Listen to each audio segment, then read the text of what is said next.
নমস্কার বন্ধুরা, দুয়ার সরকার ক্যাম্পে যারা লক্ষ্মীর ভাণ্ডার, বার্ধক্য ভাতা, বিধবা ভাতা, প্রতিবন্ধী ভাতা সহ অন্যান্য প্রকল্পে আবেদন করেছেন তাদের নাম অলরেডি এন্ট্রি হয়ে গেছে। তাহলে কি তারা এই মার্চ মাস থেকে টাকা পাবেন? যদি এই মাসে টাকা না পান তাহলে তারা কোন মাস থেকে টাকা পাবেন?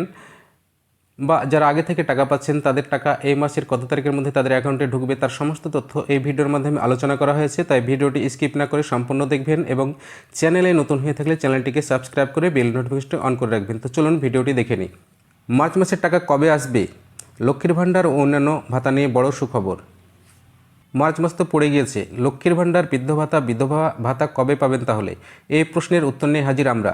লক্ষ্মীর ভাণ্ডার প্রকল্পের আওতায় যারা ইতিমধ্যে টাকা পাচ্ছেন তাদের জন্য মার্চ মাসে স্বাভাবিক অর্থ প্রদান করা হবে, অর্থাৎ মার্চেও তারা টাকা পাবেন। তপশিলি জাতি, তপশিলি উপজাতি সুবিধাভোগী পাবেন 1200 টাকা, অন্যান্য অনগ্রসর শ্রেণী এবং সাধারণ শ্রেণীর সুবিধাভোগীরা 1000 টাকা পাবেন।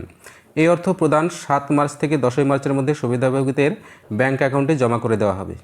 লক্ষ্মীর ভাণ্ডারে নতুন আবেদনকারীরা কবে টাকা পাবেন? যারা সম্প্রতি লক্ষ্মীর ভাণ্ডার প্রকল্পে আবেদন করেছেন এবং সরকারি ক্যাম্পে তাদের ফর্ম জমা দিয়েছেন তারা এখনও অনুমোদনের অপেক্ষায় রয়েছেন। এই আবেদনকারীরা মার্চ মাসের টাকা পাবেন না। তাদের নাম সিস্টেমে প্রবেশ করানো হয়েছে কিন্তু সরকার এখনও তাদের অনুমোদন দেয়নি। সরকার নতুন শূন্যপদ ঘোষণা করার সময় নতুন আবেদনকারীদের অর্থ প্রদান এপ্রিলের মধ্যে শুরু হতে পারে বলে আশা করা হচ্ছে। বৃদ্ধ, বিধবা ও প্রতিবন্ধী ভাতার নতুন আবেদনকারীরা কবে টাকা পাবেন? যারা সম্প্রতি বৃদ্ধ ভাতা, বিধবা ভাতা অথবা প্রতিবন্ধী ভাতার জন্য আবেদন করেছেন তাদের অবস্থা লক্ষ্মী ভাণ্ডার প্রকল্পের মতো। এই নতুন আবেদনকারীরা মার্চ মাসের অর্থ পাবেন না। যদিও তাদের নাম অনলাইনে নিবন্ধিত, তাদের আবেদনগুলি এখনও সরকার পর্যালোচনা করছে। নতুন আবেদনকারী কেবলমাত্র সরকার শূন্যপদ ঘোষণা করার পরেই তাদের অর্থ পাবেন।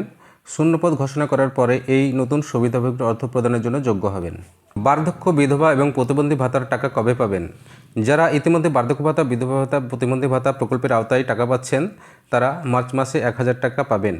এই অর্থ 15 মার্চের মধ্যে তাদের ব্যাংক অ্যাকাউন্টে জমা হবে। এই পরিমাণ অর্থ এই প্রকল্পগুলি দ্বারা প্রদত্ত মাসিক সহায়তার অংশ, যার মধ্যে জয় জহর এবং শিডিউল্ড ফ্রেন্ডসের মধ্যে প্রোগ্রামও অন্তর্ভুক্ত। মনে রাখার মতো গুরুত্বপূর্ণ বিষয়, লক্ষ্মীর ভাণ্ডার প্রকল্পের বিদ্যমান সুবিধাভোগীরা 7 মার্চ থেকে 10 মার্চের মধ্যে টাকা পাবেন। বৃদ্ধ ভাতা, বিধবা ভাতা এবং প্রতিবন্ধী ভাতার বিদ্যমান সুবিধাভোগীরা 15 মার্চের মধ্যে 1000 টাকা পাবেন। তো এই ছিল লক্ষ্মীর ভাণ্ডার, বৃদ্ধ ভাতা, বিধবা ভাতা, প্রতিবন্ধী ভাতার সংক্ষিপ্ত আলোচনা। তো আপনারা বুঝতে পারলেন আপনারা এই মাসের কয় তারিখ থেকে টাকা পাচ্ছেন এবং নতুন যারা আছেন তারা কবে থেকে টাকা পাবেন।